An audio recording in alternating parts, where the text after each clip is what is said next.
ಚಿಂದಿ ಉಡಾಯಿಸೋ ಖಾರ ಬಣ್ಣ ರುಚಿಯನ್ನು ನೀಡುತ್ತದೆ. ಮೆಣಸಿನ ಪುಡಿ ಚಿಂದಿ ಉಡಾಯಿಸೋ ಖಾರ ಬಣ್ಣ ರುಚಿ. ಹಾಸನದಲ್ಲಿ ಏನಾಗ್ತಾ ಇದೆ? ಹಾರ್ಟ್ ಅಟ್ಯಾಕ್ ಹಾಸನಗೆ ಏನಾದರೂ ಸಂಬಂಧ ಇದೆಯಾ? ಪೂರ್ವಜನ್ಮದ ಏನಾದರೂ ಶಾಪ ಇರ್ಬೋದಾ? ಹೀಗೆ ಜನ ಮಾತಾಡ್ಕೊಳ್ತಿದ್ದಾರೆ. ಯಾಕಂತ ಹೇಳಿದ್ರೆ ಮತ್ತೊಂದು ಬಲಿಯಾಗಿದೆ ಹೃದಯಾಘಾತಕ್ಕೆ. ನಾವೇ ನೋಡಿರೋ ಪ್ರಕಾರ 13ನೇ ಸಾವು ಅಂತ ಅನ್ಸುತ್ತೆ. 12 ಜನ ಹೃದಯಾಘಾತಕ್ಕೆ ಇಲ್ಲಿವರೆಗೂ ಬಲಿಯಾಗಿದ್ದು, ತಿಂಗಳಿಗೆ 6 ಜನ ಸಾಯ್ತಾ ಇದ್ದಾರೆ.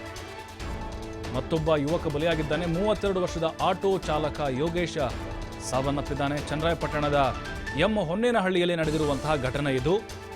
ಬೆಳಗ್ಗೆ ಹೃದಯಾಘಾತದಿಂದ ಆಟೋ ಚಾಲಕ ಮೃತಪಟ್ಟಿದ್ದಾನೆ.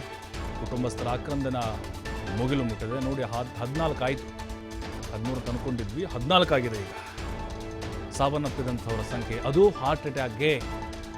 ಹಾಸನದಲ್ಲೇ ಯಾಕ್ರಿ ಜಾಸ್ತಿ ಆಗ್ತಾ ಇದೆ? ಎಲ್ಲೂ ಆಗ್ತಾ ಇಲ್ಲ ಅಂದ್ರೆ ಹೃದಯನೇ ವೀಕ್ ಇದೆಯಾ ಹಾಸನದವ್ರದು ಅಂತ ಕೇಳ್ತಿದ್ದಾರೆ ಈಗ. ಏನು ಕಾರಣ ಇರ್ಬೋದು? ಎಲ್ಲ ಯುವಕರೇ ಸಾಯ್ತಾ ಇದ್ದಾರೆ. 18, 20, 25, 30, 32. ಮೊನ್ನೆ 18 ವರ್ಷದ ಹುಡುಗಿ, 20 ವರ್ಷದ ಹುಡುಗ, ಹಿಂಗೆ ಹೃದಯಾಘಾತಕ್ಕೆ ಬಲಿಯಾಗ್ತಾ ಇರೋದು. 32 ವರ್ಷದ ಯೋಗೇಶ್ ಆಟೋ ಚಾಲಕ, ಕುಟುಂಬಕ್ಕೆ ಆಧಾರ ಸ್ತಂಭ ಆಗಿದ್ದ. ಈಗ ಬೆಳಗ್ಗೆ ನೋಡ್ತಾರೆ ಸತ್ತು ಹೋಗ್ಬಿಟ್ಟಿದ್ದಾನೆ. ಹೃದಯ ನಿಂತು ಹೋಗ್ಬಿಟ್ಟಿತ್ತು. ಅಂದರೆ ಕಾರ್ಡಿಯಾಕ್ ಅರೆಸ್ಟ್ ಜಾಸ್ತಿ ಆಗುತ್ತಾ ಇದೆ ಅಂತ ಮಾಹಿತಿ ಇದೆ. ಅಂದರೆ ವಿತಿನ್ 5 to 10 ಸೆಕೆಂಡಲ್ಲೇ ಪ್ರಾಣ ಹೋಗೋದು. ವೈದ್ಯರು ಕೂಡ ಇದಕ್ಕೆ ಕಳವಳವನ್ನು ವ್ಯಕ್ತಪಡಿಸ್ತಾ ಇದ್ದಾರೆ. ಯಾಕೆ ಹಾಸನದಲ್ಲಿ ಹೃದಯಾಘಾತ ಪ್ರಕರಣಗಳು ಜಾಸ್ತಿ ಆಗ್ತದೆ? ಮೊನ್ನೊಬ್ಬ ಅರಣ್ಯ ಇಲಾಖೆಯ ಕಾನ್ಸ್ಟೇಬಲ್ ಕೂಡ ಸತ್ತು ಹೋದರು. ಅದರ ಜೊತೆಗೆ ಸಮಾಜ ಸೇವಕ ಒಬ್ಬ ಸತ್ತು ಹೋದರು. ಕಾಲೇಜ್ಗೆ ಹೋಗ್ತಾ ಇದ್ದಂತಹ ಯುವಕ ಯುವತಿ. ನಿರಂತರವಾಗಿ ಸಾವಿನ ಮೇಲೆ ಸಾವು ಆಗ್ತಾ ಇದೆ ಹಾಸನ ಜಿಲ್ಲೆಯಲ್ಲಿ. ನಿಜಕ್ಕೂ ಇದು ಬರಸಿಡಿಲು ಬಡದಂತೆ ಆಗ್ತಾ ಇದೆ ಕುಟುಂಬಸ್ಥರಿಗೆ. ನೋಡ್ತಿದ್ದ ಹಾಗೆಯೇ ಕುಸಿದು ಬಿದ್ದು ಸಾವನ್ನಪ್ತಾ ಇದ್ದಾರೆ. ಇಲ್ಲ ಎದೆನೋವು ಬಂತು ಅಥವಾ ಅದರ ಮುನ್ಸೂಚನೆ ಕಾಣಿಸಿಕೊಳ್ತು, ಆಸ್ಪತ್ರೆಗೆ ಸೇರಿಸಿದ್ರು, ಬದುಕುಳಿಲ್ಲ ಅಂದರೆ ಬೇರೆ. ಕೂತಲ್ಲೇ ಮಲಗಿದಲ್ಲೇ ಹೃದಯಾಘಾತ ಆಗಿ ಸಾವನ್ನಪ್ತಾ ಇದ್ದಾರೆ. ಹೃದಯ ಸ್ತಂಭನಗಳು ಜಾಸ್ತಿ ಆಗ್ತಾ ಇದೆ. ಕಾರ್ಡಿಯಾಕ್ ಅರೆಸ್ಟ್ ಕೇಸಸ್ಗಳು ಹಾಸನ ಜಿಲ್ಲೆಯಲ್ಲಿ ಜಾಸ್ತಿ ಆಗುತ್ತಾ ಇದೆ. ಮತ್ತಷ್ಟು ಮಾಹಿತಿ ಪ್ರಕಾಶ್ ನೀಡ್ತಾರೆ. ಪ್ರಕಾಶ್, ನಿಜಕ್ಕೂ ಆತಂಕ ಮತ್ತು ಆಶ್ಚರ್ಯಕ್ಕೆ ಕಾರಣ ಆಗ್ತಿದೆ ಹಾಸನದ ಈ ಸರಣಿ ಹೃದಯಾಘಾತ ಸಾವುಗಳ ಪ್ರಕರಣ. ಈಗ ಮತ್ತೊಬ್ಬ ಯುವಕ ಸಾವನ್ನಪ್ಪಿದ್ದಾನೆ.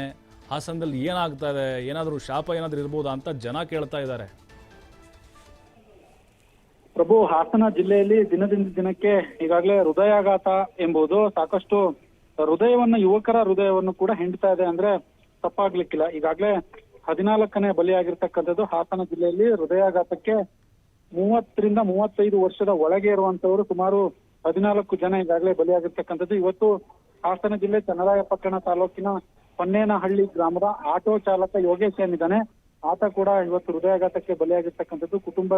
ಕುಟುಂಬಸ್ಥರ ಆಕ್ರಂದನ ಮನೆ ಮಾಡಿರುವಂತದ್ದು ಅನ್ನುವ ಮಾಹಿತಿ ಸದ್ಯಕ್ಕೆ ಲಭ್ಯವಾಗಿದೆ. ಇದಕ್ಕೆ ಸಂಬಂಧಪಟ್ಟ ಹಾಗೆ ಈಗಾಗಲೇ DHOಗಳಿಂದ ಮತ್ತೆ ಆಯಾ ತಾಲೂಕಿನ THOಗಳು ಏನಿದ್ದಾರೆ ಅವ್ರಿಗೆ ಸಾಕಷ್ಟು ವಿಚಾರಗಳ ಜೊತೆಗೆ ಮಾಹಿತಿಗಳನ್ನ ಕಲೆ ಹಾಕುವಂತೆ ಹೇಳಲಾಗ್ತಾ ಇರುವಂತದ್ದು. ಒಟ್ಟಾರೆ ಹಾಸನ ಜಿಲ್ಲೆಯಲ್ಲಿ ದಿನದಿಂದ ದಿನಕ್ಕೆ ಹೃದಯಾಘಾತದ ಪ್ರಕರಣಗಳು ಹೆಚ್ಚಾಗ್ತಾ ಇದೆ.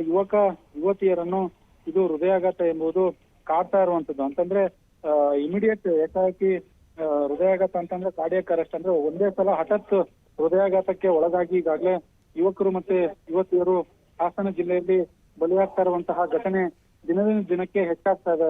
ಪ್ರಭು, ಥ್ಯಾಂಕ್ ಯು ಪ್ರಕಾಶ್ ಮಾಹಿತಿಗಾಗಿ.